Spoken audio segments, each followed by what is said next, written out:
Exercise 2.1 simultaneous equation का chapter है ये। और क्वेश्चन नंबर 7 जो हम सॉल्व करना भूल गए थे। दो साइमल्टेनियस इक्वेशंस को किस तरह से सॉल्व करते हैं ये हमें मालूम है, प्रीवियस सारे क्वेश्चंस में हम सीख चुके हैं। आज हमारे पास दो इक्वेशंस दी हुई हैं, 2x + y = 7, xy = 6। अब हम इक्वेशन नंबर 2 में से in term of x y की वैल्यू निकालेंगे और उसको सब्स्टिट्यूट करवा देंगे इक्वेशन नंबर 1 में।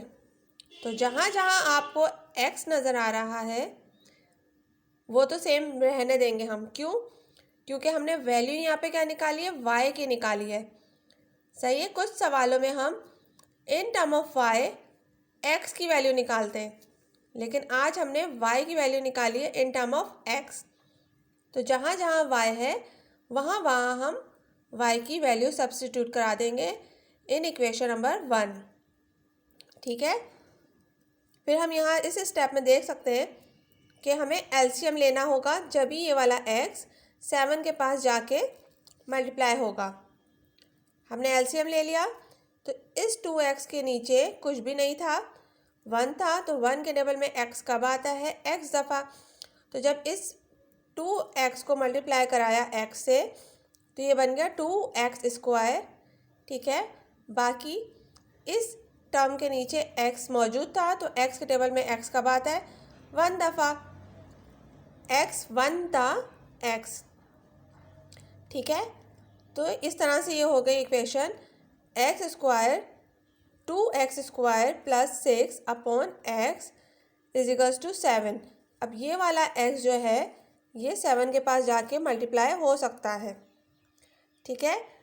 तो हमारे पास क्वाड्रेटिक इक्वेशन बन गई। ये -7x कैसे हुआ, क्योंकि ये = से लेफ्ट साइड पे आ गया, इसलिए इसके साथ माइनस का साइन आ गया।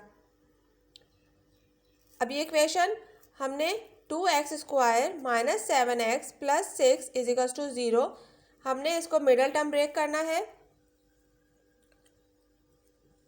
तो मिडल टर्म ब्रेक करके हमने किस तरह से ब्रेक की, -3x - 4x। जब इन दोनों को मल्टीप्लाई करेंगे तो क्या बनेगा, 12। माइनस माइनस प्लस हो जाएगा जो कि हमें ऊपर नज़र आ रहा है, और 6 2 द 12 का प्रोडक्ट हमें चाहिए था, तो 3 4 द 12 होता है। x², दोनों को जब मल्टीप्लाई करेंगे तो x² बन जाएगा। ठीक है।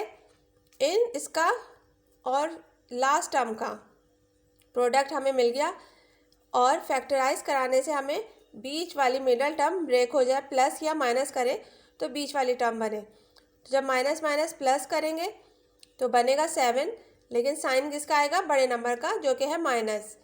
ठीक है। 7x इस तरह से बन गया। अब हमारे पास इस टर्म में से और इस टर्म में से x कॉमन ले सकते हैं, हमने ले लिया कॉमन, तो अंदर बचा 2x - 3। अब इस टर्म में से और इस टर्म में से हमने कॉमन ले लिया 2 माइनस के साथ। ठीक है। तो अंदर बच गया 2x - 3। दोनों ब्रैकेट सेम है, तो ये इंडिकेशन है कि ऊपर हमने मिडल टर्म सही से ब्रेक की है, = 0। अब इन दोनों ब्रैकेट्स को एक ये x - 2 का ब्रैकेट बन जाएगा और ये वाला ब्रैकेट कॉमन आ जाएगा। तो इन दोनों ब्रैकेट्स को हमने = 0 से इक्वेट करवा दिया। ठीक है। तो x की एक वैल्यू आ गई 2 और x की दूसरी वैल्यू आ गई 3/2। अब हमने इन दोनों वैल्यूज़ को सब्स्टिट्यूट करवा देना है इक्वेशन नंबर 2 में, जो कि है xy = 6। तो जहाँ जहाँ x है वहाँ वहाँ हमने x की वैल्यू रखनी है। पहले हमने रखी 2 और दूसरी वैल्यू हमने रखी 3/2। ठीक है। तो इस तरह से हमने जब सॉल्यूशन किया तो y की एक वैल्यू आ गई 6/2, जिसको हमने सिंप्लीफाई किया तो 3 बन गया। तो y की वैल्यू आ गई 3, और जब हमने x की वैल्यू रखी थी 3/2 तो y की क्या वैल्यू आ जाएगी, जब हम मल्टीप्लाई डिवाइड कैंसिलेशन ये सब करके तो फिर हमारे पास y आ जाएगा = 4। ठीक है। अब इधर हमने इस स्टेप में 6 को 3 से डायरेक्टली कैंसिल आउट यहाँ पे करके दिखाया है। ठीक है।